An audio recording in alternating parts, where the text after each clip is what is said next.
Good morning friends. आज मैं आपको क्लास 10th मैथ लेसन 5.1 का समांतर श्रेणी का अर्थमेटिक प्रोसेसियन का मैं जो है क्वेश्चन नंबर 2 एक्सरसाइज का लेके आया हूं। इसमें चौथी सवाल है, निम्न स्थितियों में से किन स्थितियों में संबंध संख्याओं की सूची में एपी है और क्यों है। खाते में प्रत्येक वर्ष का मिश्र धन जबकि ₹10,000 है कि राशि 8% वार्षिक ब्याज की दर से चक्रवृद्धि ब्याज से जमा की जाती है। ठीक है, ये दिया हुआ है। तो सबसे पहले हमारा आपको बता दूं ब्याज चक्रवृद्धि ब्याज का सूत्र क्या होता है। ए बराबर पी इंटू 1 प्लस आर बटा 100 होता है, घाते n होता है। ठीक है, अब इसमें क्या दिया है, पी बराबर 10,000 दिया है। अब जो है आर बराबर 8% दिया है, आर बराबर 8% दिया है। ठीक है, और n बराबर हम एक वर्ष का निकाल रहे हैं। पहले तो एक वर्ष का निकालेंगे, फिर दूसरे वर्ष का निकालेंगे, फिर तीसरे वर्ष का निकालेंगे। इस तरह से हमारी श्रेणी बन जाएगी। ठीक है, तो हम पहले वर्ष का निकाल लिए तो हमारा क्या हो जाएगा, ए बराबर पी का मान कितना है 10,000 गुणे 1 प्लस आर का मान 8% बटा 100 डिवाइड बाई 1 हो गया। ठीक है, मतलब घात 1 हो गया। तो ये कितना हो जाएगा 10,000 गुणे 108 बटा 100 हो गया। अब इसको आप करेंगे, ये कट गया तो 10,800 हो गया। पहले वर्ष का 10,800 हो गया। अब क्या ब्याज कितना हो जाएगा, चक्रवृद्धि ब्याज बराबर कितना हो जाएगा 10,800 माइनस 10,000 कितना हो गया 800 हो गया, 800 रुपया है। अब ठीक इसी तरह से हम दूसरे वर्ष का निकालते हैं। ठीक है, दूसरे वर्ष का ठीक है, तो क्या हो जाएगा, ए बराबर 10,000 1 प्लस 8 बटा 100 घाते कितना हो जाएगा, ये जो बटा लिखा है ना, ये एक रहेगा। 1 प्लस आर बटा 100 होता है, 1 प्लस आर बटा 100 होता है। ठीक है, तो ये इतना हो गया। अब 2 वर्ष हो जाएगा तो ए बराबर कितना हो जाएगा 10,000 गुणे 108 बटा 100, इसका लघुत्तम ले लेंगे तो 100 हो जाएगा। 108 गुणे 108 बटा कितना हो गया हमारा 100, 0 0 0 4 0 कर दिया। अब इसको गुणा करेंगे तो हमारा कितना आ जाएगा 11,664। मैंने गुणा करके इधर साइड पे लिख लिया है। ठीक है, आप कैलसी से गुणा कर लेना। ठीक है, अब चक्रवृद्धि ब्याज बराबर कितना हो जाएगा, ब्याज बराबर कितना हो गया 11,664 माइनस 10,000 हो गया। तो ये कितना आ जाएगा 1,664 रुपए। ठीक है, 1,664 रुपया हो गया। ठीक है, अब इसी तरह से हम तीसरे वर्ष का निकाल लेते हैं। तीसरे वर्ष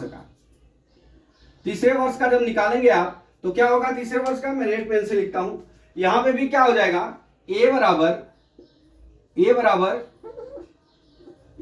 पी 1 प्लस आर बटा 100 घाते कितना हो गया n हो गया।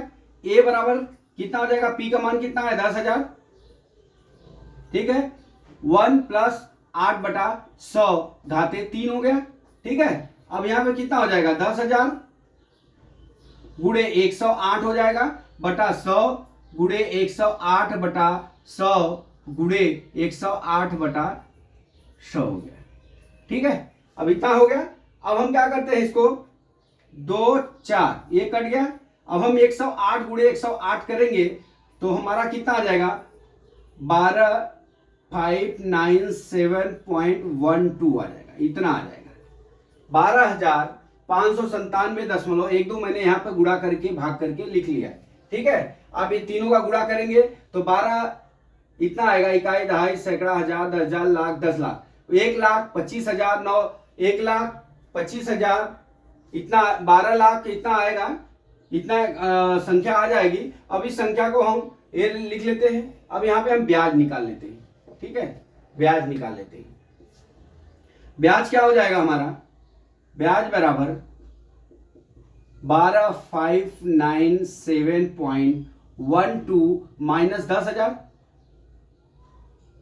ठीक है, अब बराबर ब्याज कितना हो जाएगा, घटा लीजिए, 10,000 निकल जाएगा तो कितना हो जाएगा 2597.2 आ गया 12, ठीक है। अब हमारी श्रृंखला क्या हो जाएगी, श्रृंखला बराबर कितना हो जाएगा हमारा 800 कामा, फिर दूसरा कितना निकाले हम लोग 1664, तीसरा क्या निकाले हैं 12597.12, ठीक है। अब यहां से D1 का मान निकालेंगे, तो जब D1 का मान निकालेंगे तो यहां पे कितना हो जाएगा 1664 माइनस 800 हो जाएगा।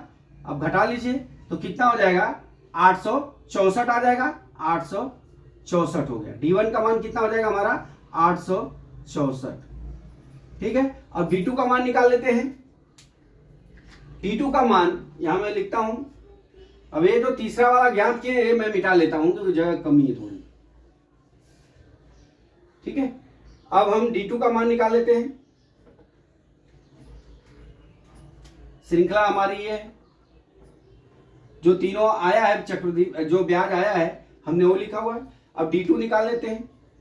D2 बराबर कितना हो जाएगा, हमारी श्रृंखला ये है तो अब यहाँ कितना हो जाएगा, ये A1 हो गया, ये A2 हो गया, अब है A3 हो गया, तो A3 माइनस कितना हो जाएगा हमारा A2 हो जाएगा। तो A3 कितना है 1297.12 माइनस कितना हो जाएगा हमारा 1664 हो जाएगा, 1664 हो जाएगा।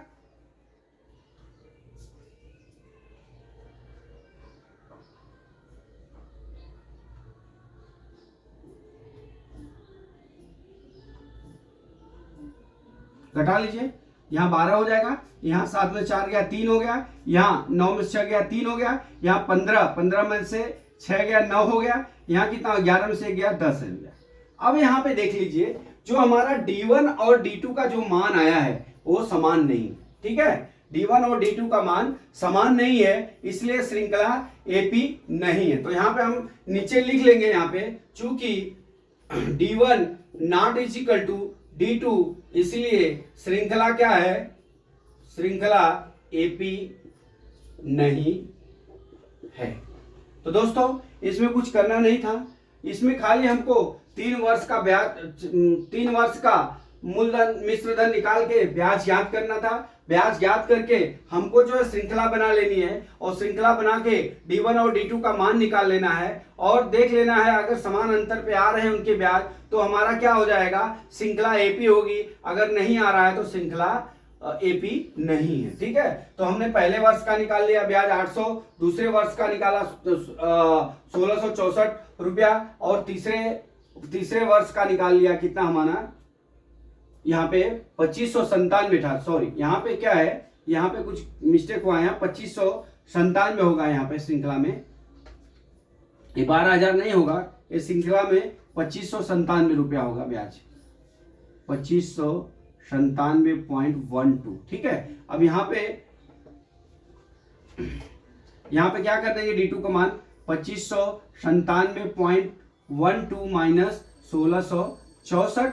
अब इसको घटा लेंगे, घटा लीजिए 25 यहाँ पे लिख देता हूँ 2597.12 अब 1664.00 तो यहाँ पर 1.12 यहाँ पे कितना हो गया, 7 में 4 गया 3 हो गया, यहाँ कितना हो गया 9 में से 6 गया 3 हो गया, यहाँ 15 में से 6 गया 9 हो गया, यहाँ पे कितना हो गया 933 रुपया हो गया, ठीक है।